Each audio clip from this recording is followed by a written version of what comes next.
ലഹരിക്കടത്തടക്കമുള്ള സാമൂഹ്യ വിപത്തുകൾക്കെതിരെ അവബോധം സൃഷ്ടിക്കാനായി കേന്ദ്ര വ്യവസായ സുരക്ഷാ സേന സംഘടിപ്പിക്കുന്ന ഗ്രേറ്റ് ഇന്ത്യൻ കോസ്റ്റൽ സൈക്ലോത്തോണിന് ഇന്ന് കന്യാകുമാരിയിൽ സമാപനം.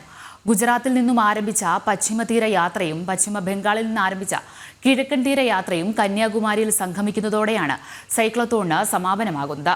മാർച്ച് 7-ന് ആരംഭിച്ച യാത്രകൾ 11 സംസ്ഥാനങ്ങളിലൂടെ 6553 കിലോമീറ്റർ സഞ്ചരിച്ചാണ് കന്യാകുമാരിയിലെത്തുന്നത്. 14 വനിതകളടക്കം 125 CISF ഉദ്യോഗസ്ഥർ സൈക്ലത്തോണിന്റെ ഭാഗമാണ്.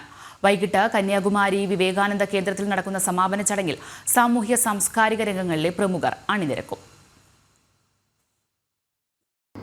ഇന്ത്യയുടെ മൊത്തം തീരദേശത്തെ കവർ ചെയ്തുകൊണ്ടൊരു സൈക്ലോത്തോൺ സംഘടിപ്പിക്കാനായിട്ടൊരു തീരുമാനമെടുത്തിരുന്നു.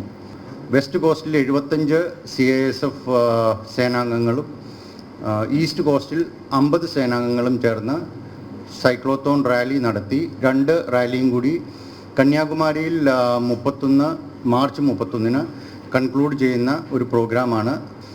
ഇതിൽ ഈസ്റ്റ് കോസ്റ്റിൽ 2750 കിലോമീറ്ററും വെസ്റ്റ് കോസ്റ്റിൽ 3800 കിലോമീറ്ററും കവർ ചെയ്യുന്നുണ്ട്.